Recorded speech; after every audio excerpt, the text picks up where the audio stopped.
Hi, this is Wayne from Star Action Figures. Just want to make a quick video regarding the Star Wars cardbacks, in particular vintage and retro. As many of you know, there's been issues with a number of these figures over the past 3 years now. All started with a Han Solo Stormtrooper, where we had the issue of the whole batch arriving with a bend here. This was reported to Hasbro straight away, that was in 2019, and here we are towards the end of 2022 with the same issues. I will say before I start though, Wave 42 has arrived and things are looking much better, but we're still way short of where it should be. So things are improving, Hasbro are listening and improving things, but I think a lot more can be done a lot quicker. So this is a worldwide problem. We've ordered stock from all over the world and it all has the same issues. And the issues mainly, the main issue is this one here, where this has got a crease there. Sometimes it runs down here. The other issues we have, quite a common one, is this crease here, which is, as I say, Han Solo 2019. This one I think is Wave 41, 2022, 3 years, and it's still happening. We also have a new issue now, where the cards are packed too tight into the case, where they've made the cards thicker from Wave 41, but having increased the case size, which I'll show you in a second. We're now having the indents here. Sometimes you can see a white line, sometimes you don't. But on Wave 41, I'd estimate about 90% of the figures were like that. Wave 42, I would say probably, we're getting close to 60-70% now. That would be class mint on card. So we're hopeful of adding that option back to the site soon. But we shouldn't be waiting. They should all be perfect, in my opinion. Obviously, you get a few damages here and there. That's not a problem when you're getting thousands of figures, but it shouldn't be a number you can quote by percent. So what is the problem? Basically, the way they're packed. This is a typical case. This has not been hand-picked. This is retro. And as you can see, they're all bent. There's no creases on the card, but they're so thin. Any pressure, you can see they don't sit flat. A lot of the vintage Wave 42 are not sitting flat without creases as well. And again, this is a typical case how they're packed. So as you can see, they're already too tight. They're already making the cards bow. And again, if I just try and get that angle, and just slight pressure on the side, which obviously if they're on a pallet, they're going to have the other cases making this pressure, just makes it worse. So, I mean, the case of this one, there's no creases, but you can see it's not flat. So, a quick measurement of the cases will show you that Han Solo Stormtrooper from 2019, 6 1/4 inches, 6 1/4 inches, they're square. This one is, I believe, Anakin. Yeah, that's Anakin from the last set that's just come in. 6 1/4, 6 1/4, they're the same size, they're still square. So even though the cardbacks have been made thicker, the cases have stayed the same, and they're square. Now, if we look at a stack of figures, I'm sure you've all got 8 figures. You might not see this on the video, but you can all measure them. And measure them from top to bottom. You've got 6 1/4 inches. If you measure the card from side to side, it's a fraction under 6 inches. So basically, we're putting a set of figures that are not square into a square box that is too tight to begin with. And that is what is causing the problems. That is why figures are not sitting flat, why we have creases here. I believe this crease here is caused by a machine, which I think they've pretty much eradicated, in fairness to them. So that is the main problem. How to solve these problems? Very simple. Just go back to as we were, vintage collection 1. Packs of 12, even packs of 10, just so they're not square. So it's obvious to the packers in the factories which way round they go. If they sit flat like this, there's no downward pressure on the tops.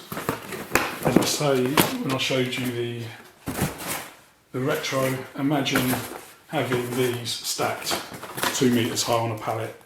the weight is pushing them down. They're so tight as it is, and this is why we're seeing these bends in the cards. As I say, with retro, it's not one or two, it's all of them. This is how they are. This is how they're made. If we go to cases like this, it's very simple. There's no downward pressure. They'll sit on the pallet like this. All the pressure's taken off the parts of the card that damage easy, and proof is in the pudding. The cards, the way they're packed in boxes, damage easy. It's not an opinion, it's a fact. You can see them, there's cases everywhere. I'll pick any case, it's the same. So that's how I was solved the problem with warped cards, bent cards. How to solve this problem around the hole punch? I can hear you all shouting it, you all know it. Don't punch them. People have been calling out for years. Why are they punched? They never used to be punched. I think that case I had did have some vintage figures in there. Here you go.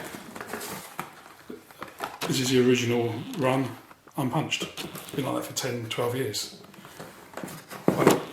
We failed to understand the logic behind changing from this to this. And the problems have been here for 3 or 4 years now. It really needs to be solved. So you would not believe that this and this is made from the same company. One is warped, wafer thin cardback, almost onto paper, and one takes a fair amount of abuse. You know, you would grade the packing on that probably 1 out of 10, that 10 out of 10. We've sold thousands of these now, and I think we've had 2 that we've not sent because they're damaged. I mean, that's a fantastic rate. We don't even begin to care about a rate like that. These, we've had tens of thousands of them, and probably even a few hundred that you would say, oh, that's perfect. So it's the same company, both Hasbro. One seems to be delivering, one isn't. But again, part of the reason for this video, the emails we're getting are now starting to get a little bit out of hand. We try and explain to people on the email the problem, and we just get more abuse. So this is the point of this video, so people can actually see what they are. Some of the common questions we get: why don't we offer mint on card on site? I think I've explained that. We get, if we had 70% plus of cards that I would consider mint on card, then I would offer it. I think Wave 42 was very close. If Wave 43 comes and continues to improve, the mint on card option will be back on site in a flash, believe me. Why don't we return all these to Hasbro? Again, we do. We send a lot back. But we can't send every figure back to Hasbro because of a crease here if they all have it, because we have nothing left to send out. And I think it will do us far more damage by upsetting people and not delivering their orders because of a small crease like that, than not sending them out. Another question we get is, why don't we email and let you know if there's going to be any imperfections on your card? Again, when a wave like this comes in, it releases thousands of orders. We'd have to email thousands of people and wait for their reply one by one, and that's just not logistically possible.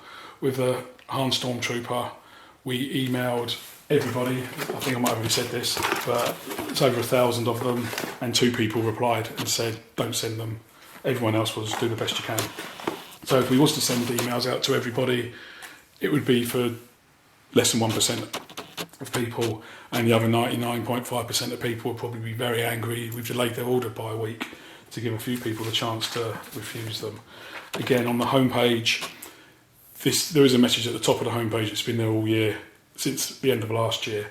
So every time you come on the site, you scroll past a message regarding these cards. As I say, I'm hopeful from Wave 43, when that arrives, we'll have more than 70% good cards, and we will add the mint on card option to the site. We also got a couple of other options for mint on card collectors we'll be adding to the site soon regarding the cases. You may have noticed in the background the acrylic cases have arrived. We'll be doing a review and a video about them shortly, and hopefully they'll be up for sale by the weekend. But I wanted to get this video out there as soon as possible, just so you can see exactly what retailers are dealing with in the stock they're receiving the Star Wars figures at the moment. And like us, we're not the only ones. We're trying the best we can. We're speaking to Hasbro. we're doing all we can to get this situation resolved. But I do feel, unless Hasbro ditch these style cases, stop punching holes, because they clearly, you probably see it on that one, they clearly can't do it without making the damage on a wide enough range of the figures. I do think things are not going to improve. So hopefully Hasbro take this video in the manner it's meant, and we see some improvements soon. So thanks for listening. Any questions, put them in the comments, contact us, ask them on Facebook, we'll answer what we can, but at least now you know why retailers are saying what they're saying. Cheers.